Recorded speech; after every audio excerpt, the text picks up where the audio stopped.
നമസ്കാരം. ആറന്മുള ശ്രീ പാർത്ഥസാരഥിയുടെ പിറന്നാൾ ദിവസമായ ഇന്ന് നാടിൻ്റെ നാനാഭാഗങ്ങളിൽ നിന്നായി ആയിരക്കണക്കിന് ഭക്തജനങ്ങളാണ് ക്ഷേത്രത്തിൽ എത്തിച്ചേർന്നത്. ഭഗവാന്റെ തിരുനാൾ ദിവസം ആറന്മുളയിലെത്തുന്ന ഭക്തർക്കായി പള്ളിയോട് സേവാസംഘം ഭാരവാഹികളും ദേവസ്വം ബോർഡും ചേർന്ന് വിഭവസമൃദ്ധമായ സദ്യ ഒരുക്കുന്നത് പതിവാണ്. വള്ളസദ്യകൾക്ക് വിളമ്പുന്ന എല്ലാ വിഭവങ്ങളും കൂടാതെ അമ്പലപ്പുഴ പാൽപ്പായസവും സംഘടനകൾ ഒരുക്കിയിട്ടുണ്ട്.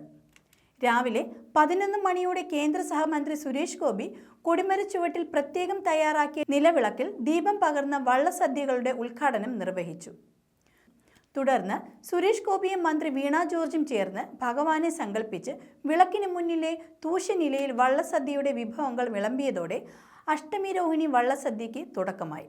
പള്ളിയോടങ്ങളിലെത്തിയ കരക്കാർക്ക് പ്രത്യേകം തയ്യാറാക്കിയ പന്തലുകളിലും മറ്റു ഭക്തർക്ക് ക്ഷേത്ര മതിൽക്കെട്ടിനുള്ളിലുമാണ് സദ്യ ക്രമീകരിച്ചത്. ഭക്തർക്കൊപ്പം ഭഗവാനും സദ്യ ഉണ്ണും എന്നാണ് വിശ്വാസം. ഇത്തവണ സോപാനം കാറ്ററിംഗ് ഉടമ ഹരിചന്ദ്രനാണ് വള്ളസദ്യ തയ്യാറാക്കിയിരിക്കുന്നത്. ലോകത്ത് തന്നെ ഏറ്റവും വലിയ സമൂഹ സദ്യ എന്ന നിലയിൽ ആറന്മുള വള്ളസദ്യ റെക്കോർഡ് ബുക്കിലും ഇടം നേടിയിട്ടുണ്ട്.